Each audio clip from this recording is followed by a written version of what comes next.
I have a confession. I like rocks.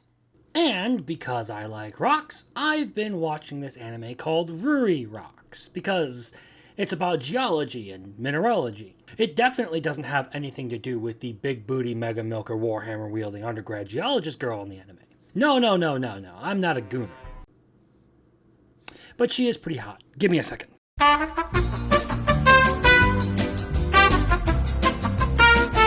Okay, before we continue, please remember that if you enjoy this video, you should hit the like button or I'll steal your dog.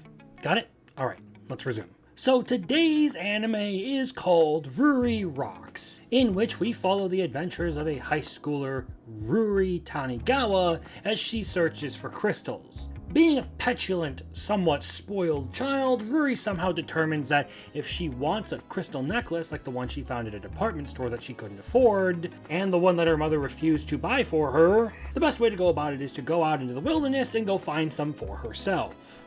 Except for the fact that she knows absolutely nothing about where to find anything even close to what she desires. Fortunately, on her first outing, Ruri encounters a college girl named Nagi Arato, who happens to be somewhat invested in finding some rocks herself. And from there, the rest is pretty much what you would expect. The two girls hit it off more than expected, with Nagi basically deciding to take the excitable high schooler under her wing as she goes about doing her research. And much to Ruri's delight, that generally involves going places to find lots of pretty rocks. In terms of what this show is supposed to be, it's got a pretty simple goal. Talk to people about rocks while they get rock hard to the thought of Nagi's overworked genes. I mean, have pretty anime women explain basic geology and mineralogy information to you. That's the point of the anime, okay? The very concept of this tickles my tism in all the right ways. I'm a huge fan of science. Astronomy, physics, chemistry, geology, they're all things that I took an amateur interest in after ending my academic days.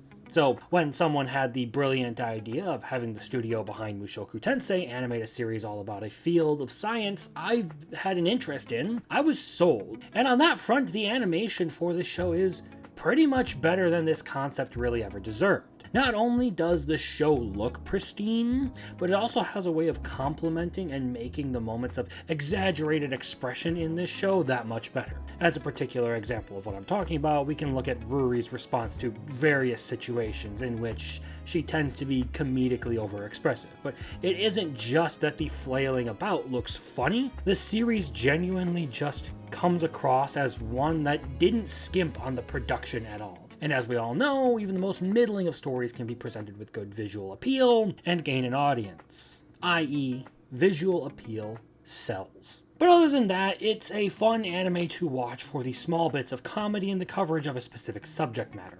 Not that you should expect to get a ton of hardcore information out of anything out of here, but it does have a solid take on the basics of what the field does and how certain processes work and what the actual work in that field looks like.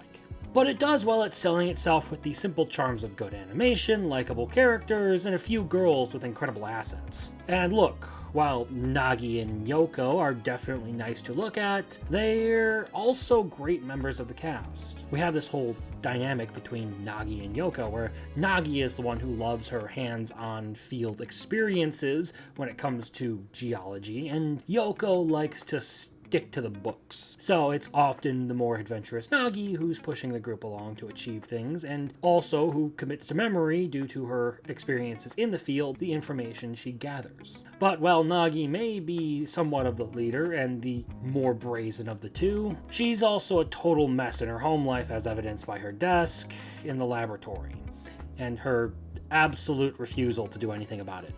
But she does recognize talent and passion, and she's very good at getting people of those qualities involved, and I think that in and of itself provides a level of admirable camaraderie in this story that kind of makes it that much better. Especially because it's what brings Rury around to the idea of joining in on so many of the expeditions they will ultimately go on. And while Rury can be a bit of a bratty girl at times with her obsession with pretty or valuable rocks, she proves to be a genuine person when it really matters. Like in being willing to give up some of her better finds as samples, or even finding sentimental value in some of the things she collects along the way. So while it may not be the best or greatest or the anime for everyone, it still got its notable charms for the fact that it's such a well-rounded experience in characters, writing, animation, subject material, and other stuff. Bottom line is, it's a good anime, for one reason or another.